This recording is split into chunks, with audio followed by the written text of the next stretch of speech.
Olá a todos, muito bem-vindos a mais um vídeo no meu canal. Eu chamo-me Alexandra Balugas, eu sou ilustradora e também sou autora de livros infantil-juvenis. E o tema que vos trago hoje é porque é que acontece o bullying infantil sexual. Se este é um tema que te interessa, mantém-te aí desse lado. Este vídeo vem no seguimento do meu vídeo anterior, que se chama Devemos ou não falar com as crianças sobre o bullying infantil. Vou deixar aqui nos cartões, porque é importante assistir a esse vídeo antes de assistires a este. Então vamos lá. Temos que compreender que quando o bullying acontece em crianças que ainda são muito novas,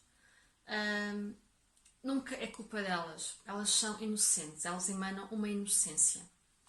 Ou seja, não têm capacidade de atrair para a vida delas este tipo de situações. Quando elas ocorrem, tem sempre a ver com memórias anteriores, podem ser memórias de vidas passadas e podem também ser memórias dos seus progenitores ou mesmo dos seus antepassados, gerações anteriores. Então vamos tentar compreender o que é que existe no inconsciente coletivo da nossa humanidade que faz com que estas situações ocorram. Segundo os últimos dados da ONU, a percentagem média de abuso sexual nas meninas é de 16%, enquanto que nos meninos é de 0,6%. Ou seja, há aqui uma grande diferença de valor. E temos de tentar perceber porque é que a memória de dor é muito maior no género feminino do que no género masculino. Para percebermos isso, temos que retroceder na história. E então é isso que vamos fazer neste vídeo. Vamos lá. É assim, segundo os dados que nós temos já de histórico, dados arqueológicos, no início da humanidade havia um espírito de comunidade, havia um espírito de equilíbrio entre os géneros, até que designam desse tipo de sociedades matrifocais. Porque havia um grande culto à Mãe Terra, havia um grande culto a deusas femininas, o corpo da mulher era referenciado porque era capaz de dar a vida e isso era glorificado pela comunidade. Depois, mais ou menos 3.000 anos antes de Cristo, começou a haver aqui uma mudança da mentalidade dos povos. As condições climatéricas mudaram, começaram a permitir o sedentarismo, os povos começaram a fazer criação de animais e também começou-se a desenvolver a agricultura. E quando os homens começaram a perceber como é que os animais reproduziam, conseguiram fazer um paralelismo com a reprodução humana. Ou seja, nessa altura, toda aquela magia que estava associada à criação da vida e aquele desconhecimento que havia, não é? Como é que isso acontecia, esse mistério foi desvendado. E nessa altura, o homem, aliás, a mente masculina, só para não falar que do homem com H grande, a mente masculina começou a ter aquele pensamento de ter cada vez mais terra para ter mais agricultura, ter cada vez mais animais. E em relação às mulheres também foi mais ou menos esse princípio que começou a existir, não é? O princípio da reprodução, a mulher estar ao serviço, aumentar a comunidade. E também começaram a ser adorados nessa altura deuses masculinos, deuses de guerra. Então, à medida que as populações foram aumentando, o homem começou a ter a necessidade de invadir outras populações para ter mais terra, para ter mais agricultura, ter mais animais. Ou seja, passámos de uma mentalidade em que era valorizado dar a vida e passou a ser valorizado tirar a vida. Houve aqui uma mudança da mentalidade. E em relação às mulheres, é possível que durante aquela fase inicial, os primeiros milénios, houvesse alguma desconfiança dos homens em relação às mulheres, porque não se percebia muito bem, não é? Como é que acontecia a fecundação, como é que as crianças nasciam, havia algum desconhecimento sobre essa matéria. Também é possível que existissem elementos não, desculpa, sentimentos contraditórios sobre as deusas femininas, porque existiam algumas deusas trícepes, com 3 cabeças, que representavam o ciclo de nascimento e morte. Então podia haver uma adoração por essas deusas, mas ao mesmo tempo haver algum medo. Os povos começaram a invadir outros povos, além de tomarem as terras, depois também tomavam as crianças e as mulheres. E segundo os dados que temos, depois também violavam as mulheres que estavam nesses locais. Ou seja, o primeiro motivo de separação foi realmente a mulher a intimidade começar a ser usada, começar a ser vista não como um ato de amor, mas como um ato de serviço à comunidade. E depois, nesta segunda fase, começou a estar associado o medo, não é? O medo da agressividade, o medo da violência, por estarem a ser praticados esses atos. Então estas memórias de separação começaram a ser transmitidas de geração em geração. Se continuarmos a avançar na história, temos aqui mais um período de violência, o período da Inquisição, em que aqui as mulheres, muitas mulheres começaram a ser vistas como bruxas, não é? E queimadas nas fogueiras. Isto porquê? Porque elas tinham saberes ligados às plantas, à medicina natural. Nessa altura começou também a surgir a medicina, então esses saberes não eram bem vistos. Também esses saberes também estavam ligados à reprodução feminina, à sexualidade feminina, ao prazer feminino. Isso também não era bem visto. Porque elas tinham esse conhecimento que foram passando de geração em geração, não é? Conhecimentos a nível da contracepção feminina, a nível do alívio do parto, conhecimentos também afrodisíacos, e esses conhecimentos não eram aceitos pela sociedade então.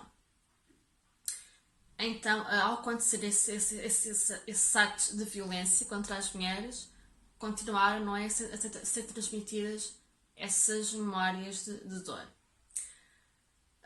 Em relação aos homens, podemos também verificar que é possível que houvesse, aqui nesta fase, um sentimento de desconfiança, não é? Desconfiança sobre esses saberes que eles não sabiam, que não lhes tinham sido transmitidos, não é? Então podia parecer que as mulheres, por um lado, estavam mais avançadas na medicina natural do que eles. Podia haver aqui algum sentimento de desconfiança, de medo. Então também isto era aqui um fator de separação entre os géneros.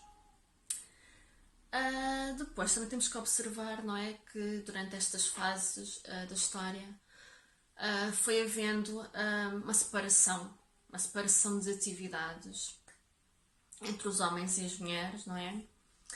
Isso levou a que algumas capacidades fossem sendo aperfeiçoadas. Em relação às mulheres, as capacidades sociais; em relação aos homens, aquelas capacidades mais da física, da engenharia, desse tipo de coisas. Mas hoje sabemos que estas capacidades estão presentes em ambos os géneros, que apenas aconteceu nessa altura que realmente havia um maior foco em determinadas capacidades num género e foco em outras capacidades no outro género. Mas as capacidades sempre existiram. Mas é este tipo de separação, aqui uma separação mental, não é? Pode ter conduzido também a um sentimento de inferioridade das mulheres em relação aos homens, que perdurou durante muitos séculos. Hoje em dia já sabemos que não é isso que se passa na realidade, não é? Nós temos, por exemplo, homens que são excelentes enfermeiros, excelentes educadores de infância, e temos mulheres que são excelentes engenheiras civis, engenheiros astronautas, ou seja, as capacidades sempre existiram no cérebro humano. Mas durante muitos séculos houve uma separação das funções profissionais e existia essa crença realmente que não tínhamos todas as mesmas capacidades. Então é assim, nós podemos observar ao longo deste percurso da nossa história, não é? Que, por um lado, o sentimento de medo foi estando muito presente no subconsciente das mulheres devido aos atos de violência que foram ocorrendo. Em relação aos homens, podemos ver que houve muito o sentimento de desconfiança. A desconfiança gera medo, não é? Nós, quando desconhecemos algo, acabamos por sentir algum medo. Mas, como a mente masculina começou a ter aquela adoração, não é? Pelo poder, pela força física, então conseguiu arranjar uma solução para vencer o medo, a desconfiança, que era usar a sua força. Ou seja, o medo explotou a raiva, não é? A raiva, e a raiva não é um motor para a violência física. E também temos que ver que nós temos a vibração do medo, não é? E muito proximamente está a vibração da raiva, não é? Então houve essa transição do medo para a raiva. E realmente é essa raiva ainda que está no inconsciente coletivo masculino, não é? Que é responsável pelo machismo que ainda existe, pela misoginia. Nós vemos que esses movimentos são muito mais expressivos no género masculino do que o que existe paralelamente no género feminino, que é o feminismo. A expressão é muito maior de machismo, de misoginia, do que de feminismo. Ou seja, por um lado temos a raiva, não é? E por outro lado temos o medo. Ou seja, ao haverem estas memórias de medo, de raiva, isso conduz à separação entre os géneros, que ainda vivemos nos nossos dias, e essa separação do género vai sendo transmitida de geração em geração através do nosso ADN, que passa para os nossos descendentes. Como é que nós podemos ultrapassar este problema de separação? Por um lado, é assim, por um lado, ao termos consciência daquilo que aconteceu historicamente, conseguimos perceber que algumas ideias erradas que nos foram sendo transmitidas de geração em geração, e ao aumentarmos a nossa consciência sobre isso, fazemos uma recalibragem no nosso ADN. E isso vai ter um impacto na nossa descendência, assim como em todos que nos rodeiam. Em relação às crianças e às jovens, o que nós podemos fazer? Nós podemos falar sobre estes assuntos. Como nós vimos no início do vídeo, existe aqui uma diferença bastante significativa na violência sobre o género masculino e o género feminino. Ou seja, para nós estabelecermos uma igualdade, é necessário haver um empoderamento das meninas e das jovens para que elas não sejam permissivas com estes atos de violência. Como é que podemos conseguir isso? Falando sobre estes assuntos. São assuntos um pouco delicados, então por vezes os livros podem ser ferramentas úteis para começarmos a falar sobre estes assuntos. Podemos falar sobre a história que acontece no livro e levantamos um bocadinho o véu sobre este tipo de assuntos que são realmente muito delicados, mas que têm de ser abordados, porque a única forma de deixarem de haver este tipo de tabus, de haver desconhecimento, é através do conhecimento, é através de falarmos sobre as coisas. Eu tenho um livro juvenil que fala um pouco sobre esta questão do abuso sexual infantil, que é A Bela Não Adormecida, e eu vou-vos deixar aqui na descrição do vídeo. E pronto, o tema que vos trouxe hoje foi este. Se tiverem alguma questão, deixem nos comentários aqui em baixo. Se tiver alguma sugestão para o canal, deixem também aqui nos comentários. E até à próxima!